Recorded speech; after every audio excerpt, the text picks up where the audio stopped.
Di dalam fikih kita tahu bahwa zakat itu ya hanya dibagi dua. Satu zakat amwal, yang kedua zakat fitrah.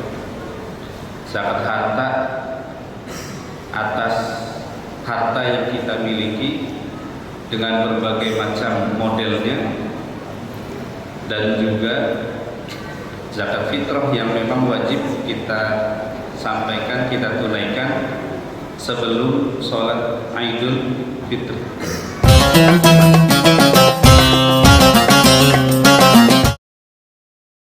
La ilaha illallah wahdahu la syarika lah wa asyhadu anna Muhammadan abduhu wa rasuluhu la nabiyya ba'dah. Allahumma shalli wa sallim ala sayyidina Muhammad wa ala alihi wa sahbihi ajma'in, amma ba'du. Bapak-bapak, ibu-ibu yang dirahmati Allah Subhanahu wa taala, alhamdulillah Allah Subhanahu wa taala masih memberikan kita kesempatan untuk sama-sama melaksanakan salat subuh berjamaah. Wabil khusus kepada Bapak Ibu dan adik-adik yang subhanallah bisa beriktikaf di dalam masjid. Mudah-mudahan Allah limpahkan pahala yang luar biasa. Saya mengajak untuk diri saya dan juga jamaah, kita doakan imam kita. Masya Allah, beliau dengan suara yang masih dalam kondisi dari semalam, mudah-mudahan segera disembuhkan Allah SWT. Mudah-mudahan kembali normal sehingga bisa mengimami kita dengan baik, sehingga kita bisa menikmati insya Allah malam-malam kita di bulan Ramadan, di akhir Ramadan ini dengan sebaik-baiknya insya Allah. Bapak Ibu yang dirahmati Allah Subhanahu wa taala, hari ini kami diamanahkan untuk melanjutkan atau menyampaikan terkait dengan zakat. Bab yang jarang sekali kita bahas, bab yang mungkin perlu belajar lebih dalam. Walaupun di dalam fikih kita tahu bahwa zakat itu ya hanya dibagi dua.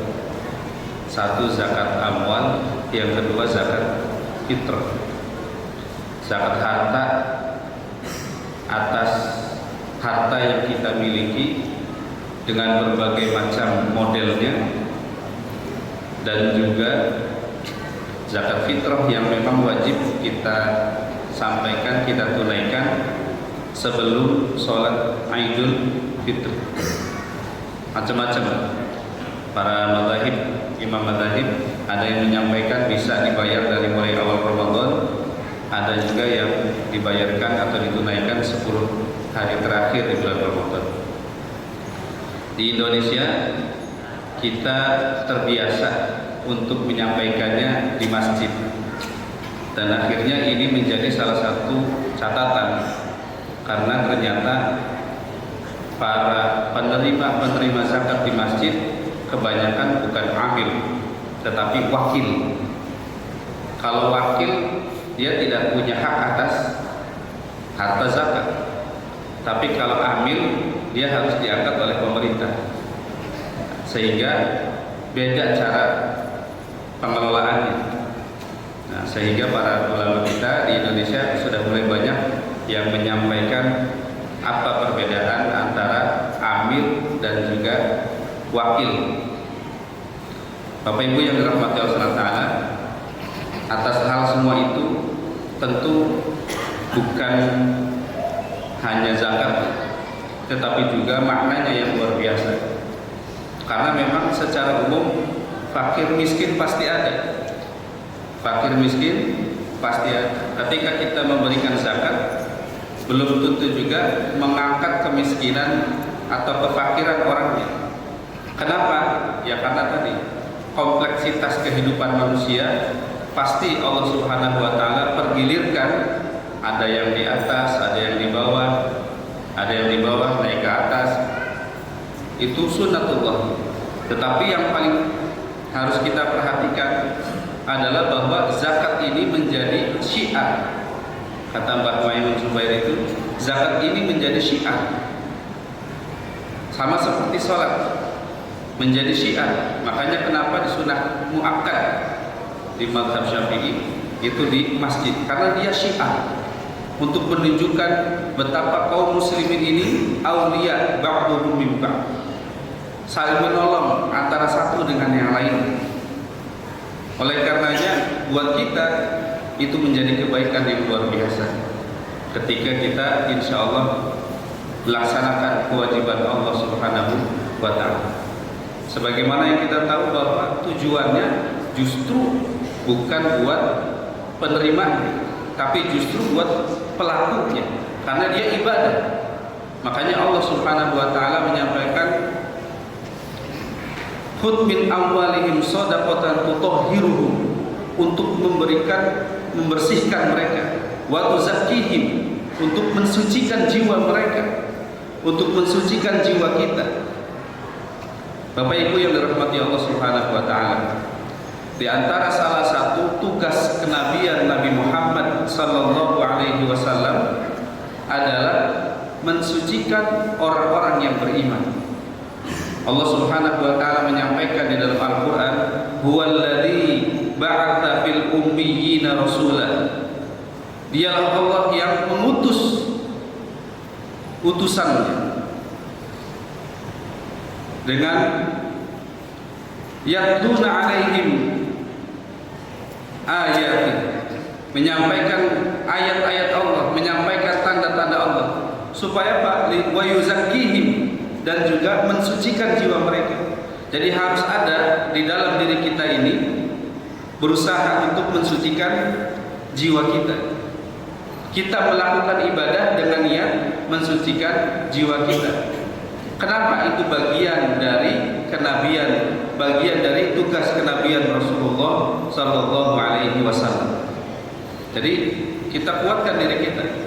Untuk apa? Untuk mensucikan diri kita. Kita melaksanakan zakat ini, baik itu zakat amwal maupun zakat fitrah ini, untuk mensucikan jiwa kita. Kenapa? Karena kalau tidak, maka biasanya kita pasti akan terjebak dalam kebakhilan. Kita akan terjebak dalam kepelitan. Kita akan terjebak dalam fananya dunia dan melupakan Allah Subhanahu wa ta'ala. Kita perhatikan Bapak Ibu yang dirahmati Allah Subhanahu wa ta'ala, lebih tertarik mana ketika kita punya uang untuk menginvestasikan deposito, kemudian ada apa sekarang, kripto. Dulu Pak, sebelum ada banyak itu kan banyak tuh yang bermunculan koperasi-koperasi yang luar biasa gitu. Nah, mohon maaf ya, sekarang sudah diblokir kan gitu. Di Indramayu salah satu yang terkenal itu CSI. Ada orang yang nanam sampai 100 juta, yang nanam sampai 200 juta. Kenapa? Ya bunganya sebulan 5%. Dia tinggal ongkang kaki 100%. Satu naruh 100 juta dapat 5 juta. Gimana nggak tertarik orang? Naruh 200 juta dapat 10 juta per bulan tanpa harus mikir jauh-jauh. Tapi yang terjadi, subhanallah, kita tahu yang terjadi malah kebalikannya. Makanya di dalam Al-Quran Allah Subhanahu wa ta'ala menegaskan, kalimatnya adalah yamhaqullahu riba. Allah pasti membinasakan riba. Allah pasti membinasakan, artinya tidak akan untung pada dasarnya.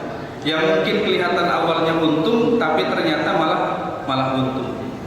Wa yurbis shadaqat, tetapi Allah justru menumbuhkan sedekah. Yang kita rasa bahwa uangnya keluar, yang kita rasa bahwa uangnya hilang, yang kita rasa uangnya berkurang, itu ternyata Allah Subhanahu wa ta'ala wa yurbi, menumbuhkan. Di dalam hadis Rasulullah SAW, Allah Subhanahu wa ta'ala itu menerima sedekahnya orang-orang beriman itu seperti menanam biji di tanah, lalu kemudian bisa sampai sebesar gunung.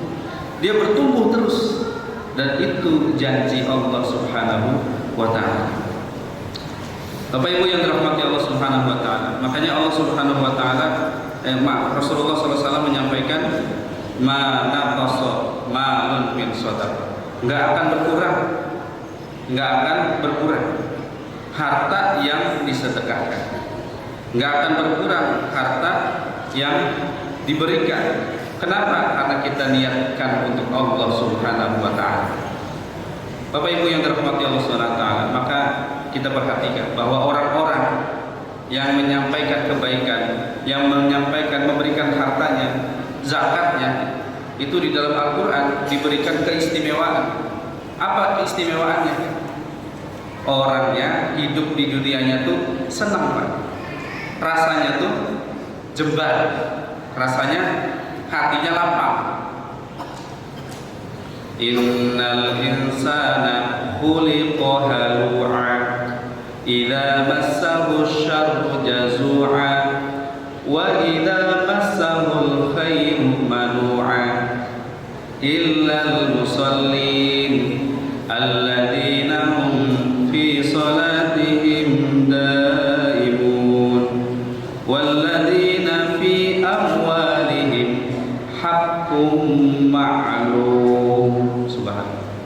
Pada dasarnya manusia diciptakan oleh Allah Subhanahu wa taala suka berkeluh kesah.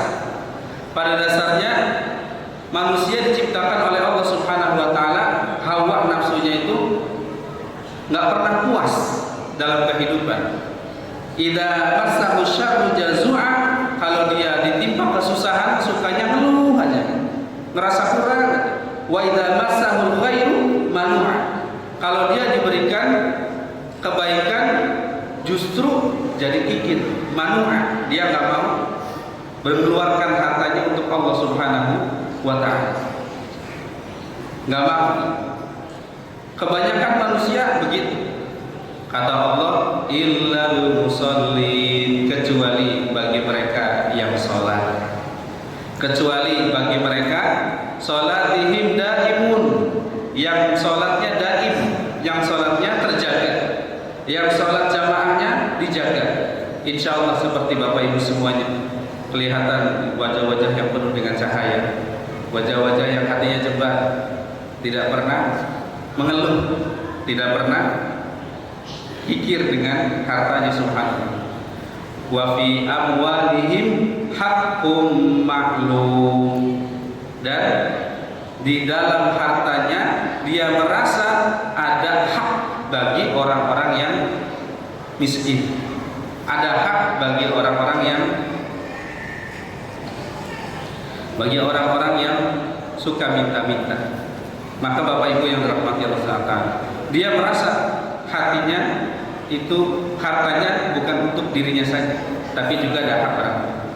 Di ayat yang lain, subhanallah, Bapak Ibu yang dirahmati Allah Subhanahu, innal muttaqina fi jannatin wa uyun, orang-orang bertakwa itu tempatnya di surga yang juga mengalir mata air di dalamnya.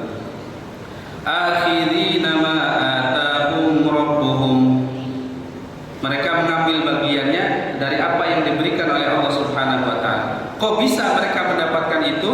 Allah Subhanahu wa taala menegaskan, innahum qabla dzalika muhsinin, mereka itu karena dulu di dunia itu termasuk orang-orang yang baik, orang-orang yang baik, muhsinin, kata Allah Subhanahu wa taala. Apa itu? Kanu qalilan minal laili ma yahja'un, malam-malamnya digunakan untuk tahajud kepada Allah Subhanahu wa taala. Wa bil ashari hum yastaghfirun, kalau waktu sahur mereka senantiasa beristighfar kepada Allah Subhanahu wa taala. Wa fi amwalihim haqqul lis-sa'ili wal mahrum, dan mereka merasa bahwa harta mereka tidak sepenuhnya milik mereka, tetapi ada hak buat orang yang minta-minta, buat orang yang miskin. Jadi dia betul-betul mengeluarkan zakatnya atas dasar kebaikan dirinya itu, ingin mensucikan, ingin mendapatkan ridho dari Allah dan Rasulnya, sehingga mereka melakukan itu. Bapak Ibu yang dirahmati Allah Subhanahu wa taala, oleh karenanya ancaman keras yang luar biasa. Kita semua tahu kisah tentang Sa'labah, dan itu bukan main-main. Kisah tentang Sa'labah yang Allah khususkan buat kita mendapatkan pelajaran yang luar biasa. Kenapa? Karena dulunya dia nggak punya apa-apa. Karena dulunya dia orang miskin, sehingga datang kepada Nabi dengan berjanji, "Ya Rasulullah, doakan saya untuk supaya saya banyak harta. Ya Rasulullah, doakan saya semoga saya bisa punya harta. Nanti kalau saya sudah punya harta, saya akan bersedekah. Kalau saya sudah banyak hartanya, saya akan melakukan kebaikan. Kalau saya sudah banyak hartanya, saya akan berzakat." Subhanallah, didoakan oleh Rasulullah SAW. Ternyata ketika datang utusan Rasulullah SAW, dia merasa bahwa ini kerja keras saya. Saya dapat begitu banyak kambing, ternak yang luar biasa. Itu hasil kerja keras saya, kata Sa'labah. Akhirnya, maukah dia membayar zakat? Enggak mau. Subhanallah, Bapak Ibu yang dirahmati Allah. Maka turun ayat Allah. Wa minhum man ahadallahu la in atana min fadli la nasaddaqanna wa nakunanna minas sholihin. Dan di antara mereka itu ada orang, di dalam surat Taubah Allah sampaikan, ada orang yang berjanji kalau datang karunia Allah, kalau datang harta dari Allah Subhanahu wa taala saya pasti akan bersedekah. Kalimatnya menggunakan taukidnya banyak sekali. La nasaddaqanna, dari la sampai nun taukid, artinya sungguh-sungguh akan bersedekah, sungguh-sungguh akan memberikan zakat kalau datang harta dari Allah, kalau saya dikasih harta. Tapi kemudian falamma atahum min fadlihi, ketika Allah berikan harta kepadanya, bakhilu bih, dia jadi kikir, bakhilu bih wa tawallaw wa hum mu'ridun, berbalik. Enggak, dia enggak mau. Akhirnya ketika turun ayat ini, Bapak Ibu yang dirahmati Allah Ta'ala, Allah bertegas di dalam surat Taubah ayat 77-nya. Apa itu? Fa'aqobahum nifaqon fi qulubihim. Allah tetapkan di hatinya nifaq. Nifaq itu artinya kemunafikan. Tetapkan di hatinya. Sampai kapan?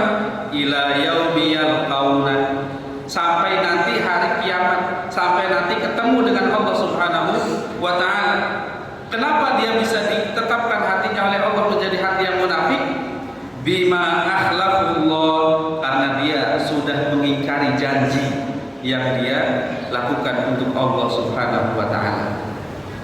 Orang yang sudah berjanji, banyak mungkin manusia tidak sadar, akhirnya mereka mengingkari. Ya begitulah seperti Sa'labah, walaupun kita tahu hadisnya, riwayatnya katanya dhaif, tetapi ini bisa kita ambil pelajaran. Kenapa turun ayat ini? Untuk mengingatkan kepada kita, hati-hati. Al-malu wal banuna zinatul hayatid dunya.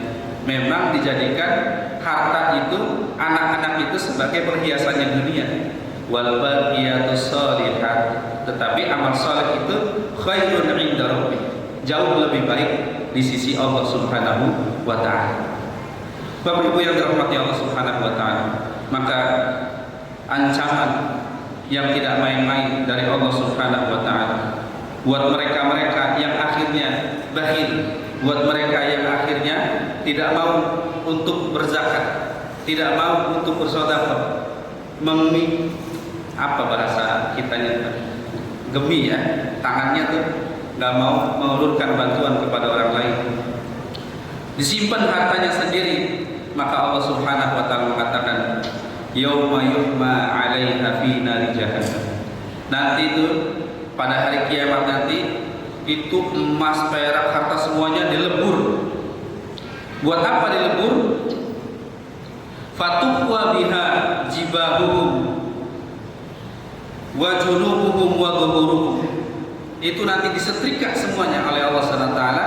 Nanti di neraka itu harta yang dia kumpulkan itu di badannya, di punggungnya, habis semua untuk disiksa oleh Allah Subhanahu wa taala. Hadza ma kanastum li anfusikum fadzuqu ma kuntum taknizun. Dirasain dulu harta yang kau kumpulkan, harta yang tidak mau kau bagi, harta yang kau mau simpan saja.